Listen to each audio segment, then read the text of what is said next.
अंबेडकर हिंदू धर्म न त्यागे तो अच्छा रहेगा।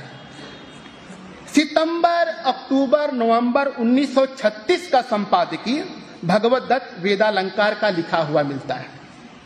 अछूत समस्या शीर्षक टिप्पणी में वे बुद्ध और कबीर का उल्लेख करते हुए बताते हैं कि ये दोनों यानी कि बुद्ध और कबीर हिंदू धर्मशास्त्रों का धार्मिक बातों में ज्यादा कट्टर होती है, अतः अछूत समस्या का शीघ्र हल नहीं किया जा सकता।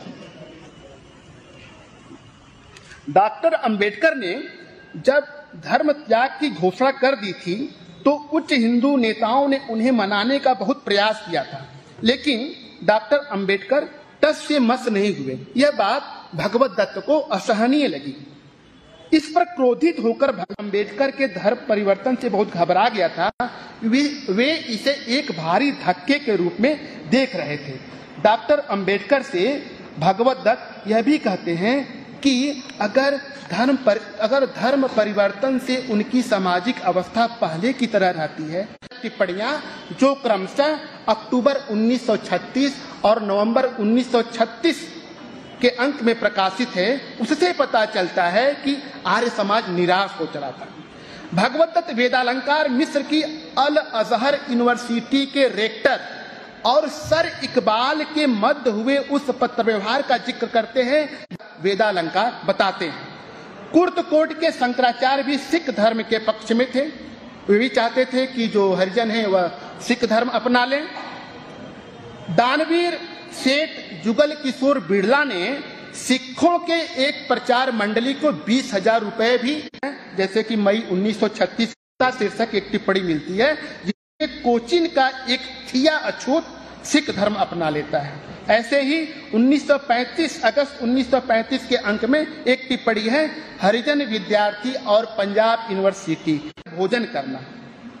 इसमें अछूतों की समस्या के साथ संपादक यह भी बताता है कि धन के लिए ही हीरालाल ईसाई धर्म की तरफ भी झुका था।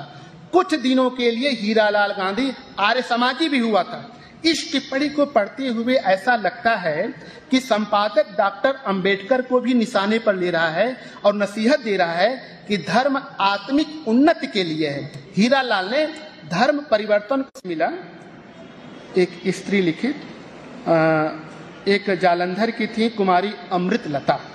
इनका एक लेख मिलता है आर्य ललनाएं और अछूत। यह दिसंबर 1931 के अंक में छपा है।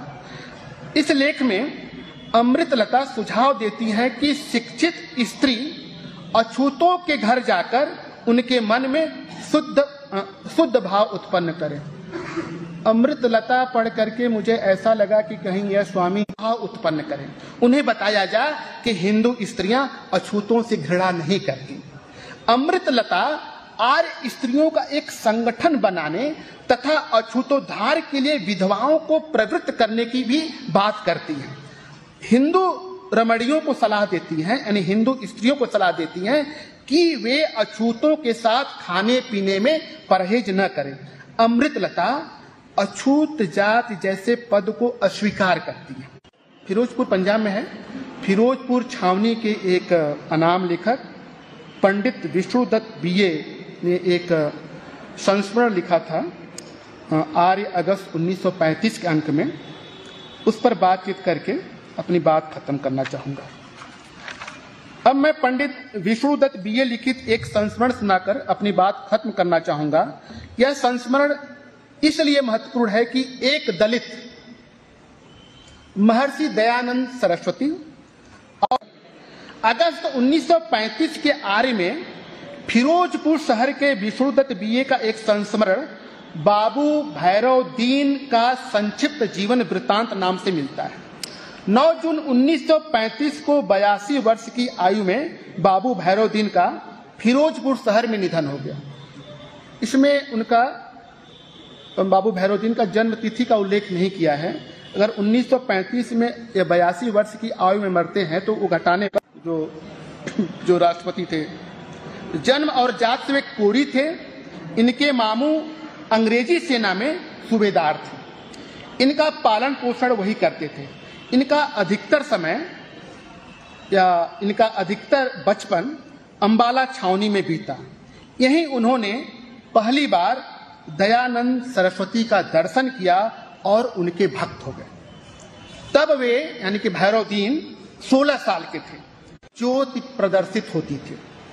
बाबू भैरवदीन बताते हैं कि महर्षि दयानंद अपने दोनों पैर फैला देते थे और कहते थे कि अपना सारा बल लगाकर मेरे दोनों पैरों को ऐसे मिलाओ। भैरवदीन वैसा नहीं कर पाते थे। दयानंद सरस्वती हंसकर कहते थे कि मैं वृद्ध हूं और तुम युवक हो, देख ली तुम्हारी पहलवानी। यहां यह जानना चाहिए कि बाबू भैरवदीन व्यायाम दयानंद सरस्वती वो छुआछूत नहीं मान रहे हैं। वो तो कोरी हैं जात के और कन बल पैर सटाओ मेरा। पंडित विष्णुदत्त बीए आगे लिखते हैं कि आर्य समाज से उनको बड़ा प्रेम था, यानी कि बाबू भैरवदीन को आर्य समाज से बड़ा प्रेम था। आर्य समाज रानी का तालाब फिरोजपुर के वह सभासद थे। फिरोजपुर शहर और छावनी में कोरी जात के जितने लोग थे उनमें वह चौधरी और नेता की हैसियत रखते थे। कोरी जात के लोगों में एक शिवनारायणी मत माना जाता है। शिवनारायणी मत की पुस्तकें पूर्वी भाषा में है। यह क्योंकि विष्णुदत्त बीए वहीं के थे, फिरोजपुर शहर के, तो इसलिए वो पूर्वी भाषा का प्रयोग करते हैं, यानी भोजपुरी भाषा में थी। इस मत की पुस्तक को पढ़कर भैरवदीन कहा करते थे कि शिव नारायण का मत वही है जो स्वामी दयानंद का है। शिव नारायणी मतावलंबियों का एक मंदिर फिरोजपुर छावनी में भाव झलकता था। यह बात भैरवदीन जैसे उद्योगशील पुरुषों के पुरुषार्थ का फल था। अवध देश में कोरी जात के लोग आर्य समाज के सिद्धांतों से प्रभावित होकर अपने आप को तंतुवाय वैश्य कहते थे। यह सभा कोरी जात में सुधारकों की सभा है, यानी जो शिवनारायणी सभा है। बाबू भैरवदीन की सम्मति उन सुधारकों के साथ थी, परंतु वे उन्हें स्पष्ट कहा करते थे कि जब तक तुम आर्य समाज का सीधा अनुकरण नहीं करोगे और वृद्धावस्था ने निढाल नहीं कर दिया, उस समय तक आर्य समाज के विशेष व्याख्यानों में कष्ट उठाकर भी सम्मिलित होते रहे और छूतोद्धार और शुद्धि के कार्यों में विशेष सहयोग दिया करते थे। फिरोजपुर में जब वाल्मीकियों में वैदिक धर्म का प्रचार आरंभ हुआ तो कई बार बाल बच्चों को साथ लेकर उनके उत्सवों में बाबू भैरवदीन सम्मिलित। अच्छा लगता है जब भी आप आते हैं। अब मुझे लगता है कि मैंने तीसरी बार सर को सुना है, 2 बार सर के साथ संचालन का भी मौका मिला, तो बहुत सारे फैक्ट, बहुत तथ्य के साथ